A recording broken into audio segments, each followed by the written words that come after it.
Hey, welcome everybody. Welcome back to the Road to Retirement. My name's Chris Anselmo here at Brookside Tax and Financial Group, and also our law firm Anselmo and Company. We are located here in Parma, Ohio, and hopefully you've seen one of our broadcasts before. All my co-hosts aren't here today, so I'm going to try to attempt to do this on our own.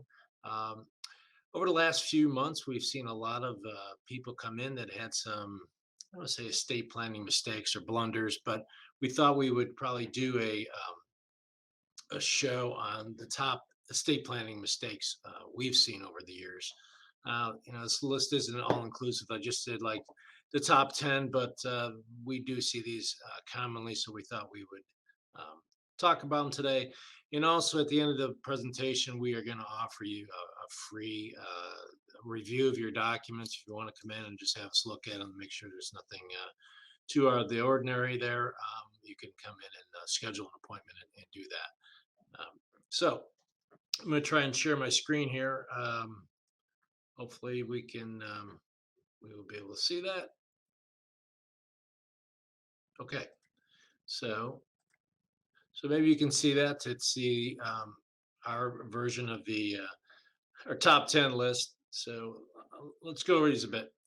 So oftentimes when people come in, they've talked to other people or they've heard Susie Orman and everyone worried about probate, and they get all caught up in probate, and sometimes they make some mistakes worrying about too much about probate. So let me tell you that one instance where people worry too much about probate. So oftentimes we have clients come in and they want to list all their kids on their deeds or put, if they have 3 or 4 kids on their deeds, and that can cause some problems. So the issue here, at least in Ohio, is we still have dower rights in Ohio, which means that if you're married and you own a piece of property, you have to have your spouse sign off on it if you want to sell the property. So oftentimes people have heard about transfer on death deeds or transfer on death affidavits, which would say, look, I own the property for as long as I live, and upon my death, I'm going to leave it to my 4 children. I only have 2. So in case you're out there wondering, I only have 2. But say you leave it to your 4 children. Sounds good. It avoids probate, and everyone's worried about, we want to avoid probate at all costs. But here's the problem with that. If we leave it to 4 children and they're all married, if they want to sell the property, we got to get 8 people to agree to sell that property. You can look, I can't get 8 people to pick out a restaurant to go for a Mother's Day, right? Let alone 8 people agreeing to a price and the terms. So that could be pretty sticky because one person can say, "Look, we're going to sell the house is worth $300,000." And one might say, I think it's worth 320. I'm not selling. So that can be a problem. So in that instance, it would be better, believe it or not, if that property went into probate and then that one executor would make the decision to sell the property and then divide the net proceeds 4 ways. Another common mistake is choosing the wrong person to handle the estate. Now, oftentimes we say people they pick their eldest child, right? Just because for whatever reason it seems right to pick the eldest child, and the second person is the second eldest child. Um, but you really got to concern yourself as whether that person has the acumen, the wherewithal to handle such a burden. Settling a state is time consuming and it's not easy. So just picture yourself. This person, it's like someone's moving, right? Right? They're moving on. You got to clean out their house. You got to close out their bank accounts, handle all the distributions of their IRAs and tax returns and paying creditors. So oftentimes, if you get a child that maybe is not financially astute or is not responsible, that might not be the best pick for being the executor. So maybe really consider figuring out which one of your children might be best to do this, or maybe it's a brother or sister, or maybe it's a professional. Maybe it's a CPA, maybe it's an attorney that could handle that estate for you.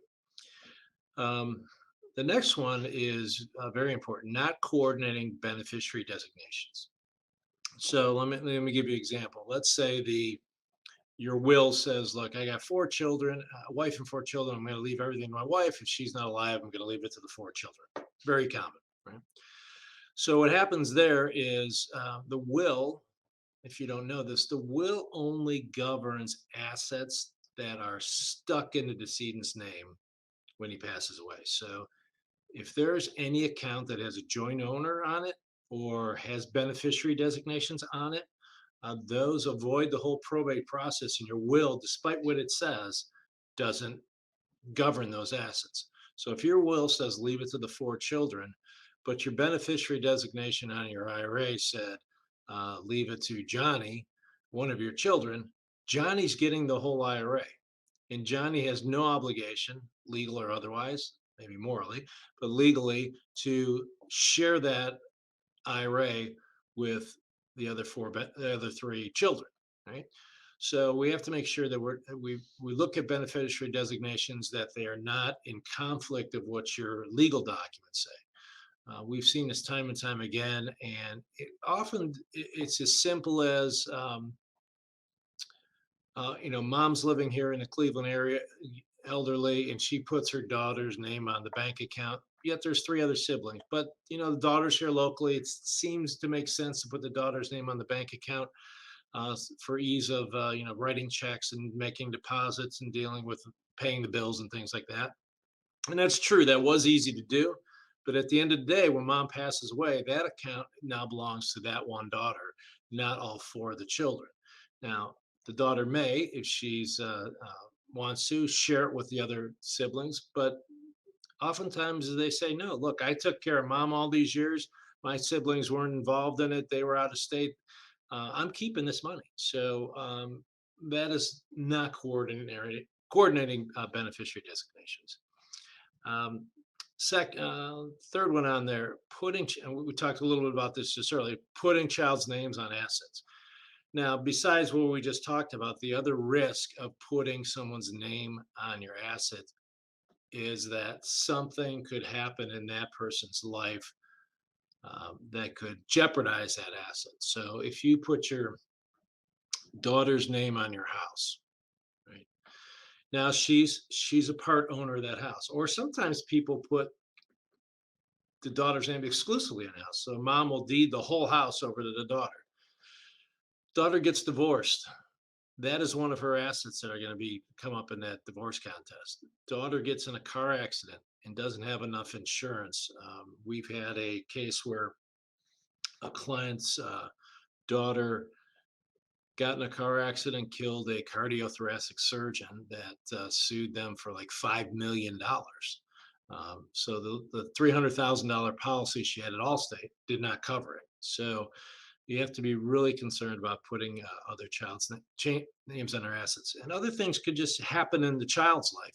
They could go through a divorce, they could go through a bankruptcy, they could get ill themselves.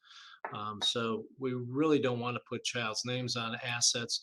Instead, what we'd rather you do is create a power of attorney that the child could have. So if and when she needs to access those accounts, she'll be able to using the power of attorney, or use a living trust, which is a document you create during your lifetime to give the daughter powers over those assets during your lifetime.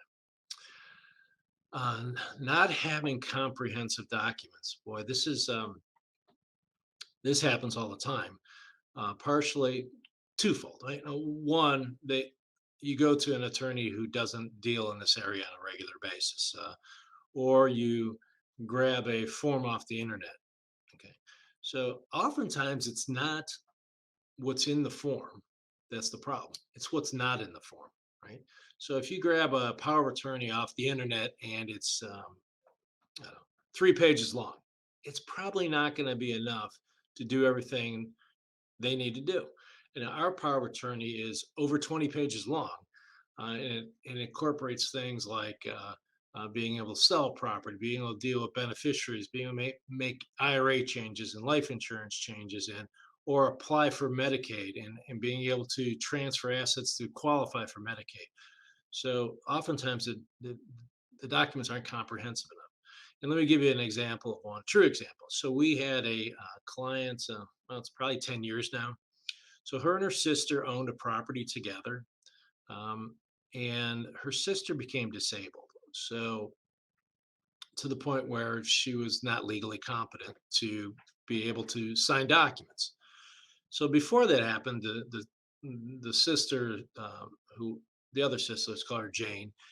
Jane had got Susie to sign a power of attorney for her so that she could take care of Susie's affairs. Well, it came time that they wanted to sell the house, and when we read the document, the power of attorney that they got off the internet, uh, that power of attorney didn't give Jane the ability to sell the real estate. So there, it was lacking in a provision to allow them to sell the real estate. So the instance there was, we said, well, the title company and the lender who is not going to accept that power of attorney to enable Jane to sign for Susie. So Jane said, "So what can we do?" I said, "Well, we can go get a guardianship appointed over Susie, and you would have to, apply to the court to become a guardian for Susie. That's fine and dandy, but I have to forewarn you that if you sell the house, half that money has to stay in the guardianship for Susie. You don't get to take 100% of the money." Well, if we did that, unfortunately, Susie would then end up having too much money, and she would lose all her governmental benefits that she was using to care for herself. So that option was out. So I didn't want to tell her this, but maybe we're going to have to wait till Susie passes away to be able to sell that property, and then you could be, you could sign for your half, and you as executor could sign for Susie's half. So years later, Susie ended up dying, and Jane came in and says, "Well, we want to do this probate thing." Well, believe it or not, whoever did the title to the document, whoever did the deed to the document, didn't put joint and survivorship ownership on that property. So basically, there's two ways to hold property when you're joint owners. So we could hold as something called tenants in common, which means if you and I own a piece of property together, if I pass away, I get to dictate who gets my half. You pass away, you get to dictate who gets your half. The other way would be joint ownership with rights of survivorship, which would mean if I die, you get my half. If you die, I get your half. Well, unfortunately, in this situation, whoever did the deed didn't make it joint ownership with rights of survivorship. So when Susie passed away, when they did the estates, there was other siblings, and Susie wasn't married, so and her parents had predeceased her, so her share of that house would be spread among all of her siblings, not just the other sibling that owned the house. So it was a real mess. Um, so that comes into not having comprehensive documents, and also the next one, not reviewing and updating things like that. So we had someone just yesterday or 2 days ago come in the office and said, husband and wife owned same similar thing. Husband and wife owned the property together. The husband died probably 6 years ago. She has gotten remarried since and wants to put her new husband on the property. So when we looked at the deed again, whoever did the deed didn't make it joint and survivorship property. So um, the wife, who's now in a situation that she will have to probate that house to get the husband's share in her name. Sounds simple, but here's the problem: the husband has children from another marriage. The new wife, let's call her Susie.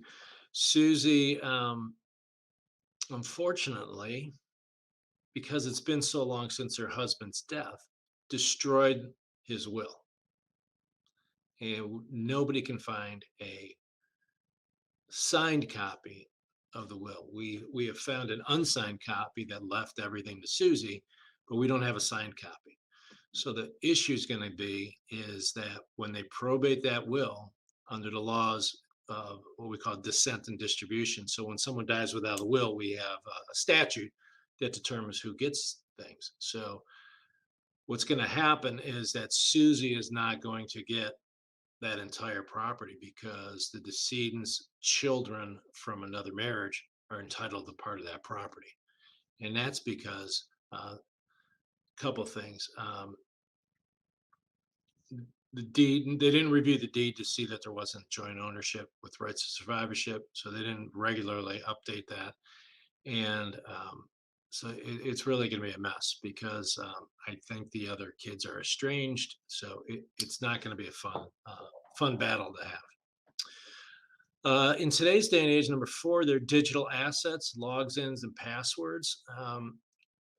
Oftentimes, when someone passes away, the surviving spouse or children don't know how to access that account because mom or dad never told them what their login and passwords were. So you may be able to share that with your loved ones. I know, I what I do for myself, I'll tell you, I created a big Excel spreadsheet of all my passwords, and then I password protected that spreadsheet. So if something happens to me, my wife knows the password to that spreadsheet, and then she can get into those accounts. Secondly, we often see powers of attorneys that don't mention digital assets. So there is a uniform digital asset law now. We have it here in Ohio too. So we, in our power of attorneys, is there specific reference to allow the agent, who's the power for the power of attorney, to be able to access digital accounts. So we want to make, so you may want to look at updating your documents to include digital assets. Oftentimes people do trust to avoid probate and maybe potentially they don't want to give the money to the kids all at one time, right? Because they have a sizable amount of money. Maybe the kids are too young yet, and they want to spread it out over time. So usually we use trust to either spread distributions out over time, or and also to avoid probate. So, but if you don't put the name of the assets into the trust, the trust is kind of like buying a car. If you don't put any gas in it, it's not going to go anywhere. So the trust, your assets need to be what we call funded. The trust needs to be funded. So we either need to change titles to assets into the name of the trust, or maybe making them payable on death through beneficiary designations to the trust, so that your trust does have assets in it and will avoid the probate process. Number two, this is probably it's the second largest one that we see happen, is not planning for disability. And we've talked about it on other shows. 2 out of 3 people over the age of 70, statistically, will spend some time in a nursing facility. 2 out of 3. That means the person to your left and your right, right? Because it's never going to happen to you. So it's got to be them. But all that planning we did through number 3 through 10, if you don't plan for disability, you are missing the boat. Here's the reason: like, you could spend all of your money, all of your money, and lose your house on long-term care situations. Long-term care situation here in the Cleveland area, it's approaching $10,000 a month to keep someone into a facility. So you can burn through money really quickly before the government will pay. Now we do asset protection planning for that, and if you want to talk about that, you can call our office. But people are so hung up with number 10, avoiding probate, avoiding probate, avoiding probate. We want to do everything we can to avoid probate. They're missing the bigger picture. If you spend it all in a nursing home, there's nothing left to probate anyhow. Who cares? You're flat broke. I mean, they say the average stay in a nursing home is about 3.5 years, but that's just the average. My dad was in for 7 months. My aunt was in for 12 years. So it can be very expensive. If you're spending $10,000 a month, let's say you spend even $100,000 a year, which is less than 10,000, $100,000 a year for 10 years, right? That's $1 million. So, not planning for disability. Look, the government doesn't want to pay for nursing homes, so we have mechanisms to uh, potentially able you to qualify, so the government will pay. We're always frustrated. The government wastes so much money and so many other things that it's a shame that seniors are going broke paying for nursing homes when they're wasting money on frivolous things and they're overspending. But that's a whole nother whole soapbox. But the number one reason is procrastination. Like, why do it today if you could do it tomorrow? Tomorrow never comes. People, sometimes that you get ill in an instant. You could have a stroke and all of a sudden you're disabled. It's not necessarily a disease that takes a long time to do it. And of course, people never think it's going to happen to them. Like it happened to my dad. We tried to get him to do estate planning for a long time. And you know, I'll say to his credit, like he had eight brothers and sisters in total, and most of them dropped out of heart attacks early on in their life. So he never thought he'd go in a nursing home. So eventually he did it, but it was a little too late, and we ended up spending a lot of money on a nursing home for the 7 months that he was in a nursing home because he procrastinated. Had he done it 1 year earlier, we wouldn't have had to spend that money. So procrastination, procrastination, procrastination. So if you want to give us a call, our phone number is 440-886-3550. I'm not sure how we have all these banners and stuff, but see if I can put this up here. Um, so Anselmo Law is the website for a law firm. Again, we're offering you to do a free review of your documents so that you can make sure that maybe you need to make a change. You haven't looked at your documents in 20 years. Things have changed. Kids have grown up. People you named as executors may have passed away or moved out of town. So it is worth a free review. We also have the ability to you can go on Calendly or go onto our website, and you'll be able to um, log in our website and make your appointment right there. So, with that said, thanks for the joining us today, and hopefully we can avoid these planning mistakes. They're easily to avoid. You just got to take action and do it. So, again, thanks, and we'll see you next week, and hopefully we'll have some of our other co-hosts with us. Thanks again. Talk to you later.